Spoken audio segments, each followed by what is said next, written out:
Alô, aqui estamos de volta ao nosso canal A Felicidade de Ser Médico. E hoje eu queria contar uma história marcante. Bom, todas as histórias que procuro contar e que conto, obviamente, me marcaram. Mas essa história foi tão marcante, porque não foi só para mim, foi uma história institucionalmente marcante. Digo institucionalmente porque essa história acabou gerando depois uma publicação nossa, um paper, que foi um paper emblemático. Já vou falar dele e vou ler até um pedacinho. Na nossa reunião científica, que nós fazemos toda semana, faz 23 anos, de modo ininterrupto, façam as contas, 50 semanas por ano, 23 anos, vocês podem ter uma ideia da quantidade de reuniões que nós já fizemos. Reuniões importantíssimas estas. Ah, mas tem muita novidade? Não. Nem sempre há novidades, mas é o modo de se comunicar, de ver, de garimpar, de polir o conhecimento. E no fundo é o modo de manter a fluência na linguagem que estamos tentando explicar neste nosso canal. Quando uma pessoa começa a se ausentar das reuniões, quando eu mesmo começo a me ausentar, a gente perde fluência. Não percebe, mas perde. Lembro daquele grande músico brasileiro que dizia: se eu paro de tocar um dia, eu percebo. Se eu paro de tocar 2 dias, minha mãe percebe. Se eu paro de tocar 3 dias, o público percebe. A fluência da linguagem que a gente mantém nas nossas reuniões científicas. Numa dessas reuniões, anos atrás, quase 20 anos atrás, veio a história de um paciente, um homem de 40 anos que tinha tido 2 episódios de acidente vascular cerebral, tinha uma hemiplegia e ficava na cama. Mas ficava na cama na casa da irmã. E a irmã que cuidava dele. A irmã que estava casada, que tinha filhos. E ele, curiosamente, maltratava a irmã que cuidava dele. Maltratava a fisioterapeuta que cuidava dele. E ele não saía da cama com uma hemiplegia. Qual é o problema? Uma coisa é você não ter mobilidade total, você não conseguir correr a São Silvestre, e outra coisa é você ficar na cama porque está hemiplégico. Não faz sentido. Emagrecido, não tinha apetite. E aí a irmã disse que ele bebia, que era alcoólatra.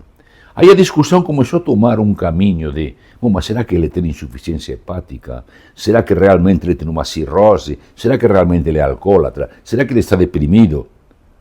Eu me lembro que eu falei, um momento. Estamos falando de um homem de 40 anos, com uma hemiplegia, que não sai da cama e que maltrata a irmã, morando na casa dela, e a irmã que cuida dele. Mas que cenário nós temos aqui? Quem é ele? Mudou completamente. Na semana seguinte vieram nas notícias. É um homem casado que a mulher largou ele porque bebia. Mas ele mora com a irmã, e a irmã cuida, e ele maltrata a irmã. E o que o marido da irmã e os filhos acham disso? Aí a irmã contou para um dos nossos médicos que a mãe deles, antes de morrer, no leito de morte, fez a filha prometer que cuidaria até o final do irmão, porque ele sempre teve problemas desde a adolescência. Essa é a história do paciente.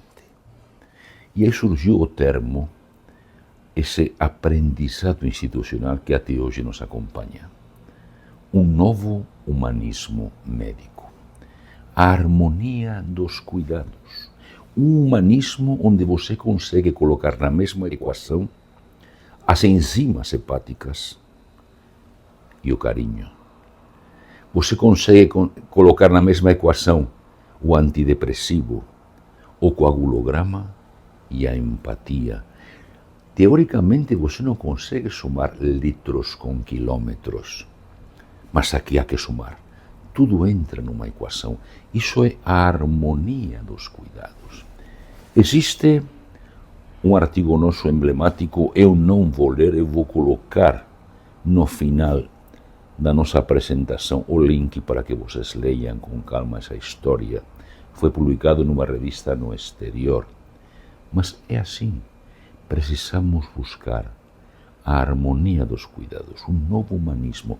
Não podemos nos distrair com a aparente patologia do paciente e não saber quem é ele. Essa história emblemática que rendeu esse escrito nosso e que vale a pena ler para entender que é uma outra dimensão, é uma outra equação, onde entra tudo, a técnica, o conhecimento, a farmacologia, a fisiopatologia, o carinho, a compreensão, a capacidade de perdão.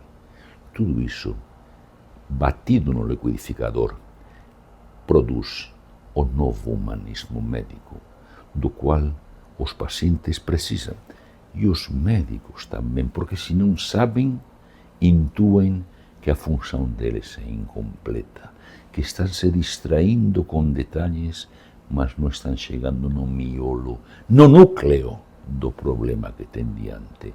É isso que nós temos que viver, é isso que nós temos que ensinar, é isso que vai pavimentando o nosso caminho profissional para nos fazer médicos felizes.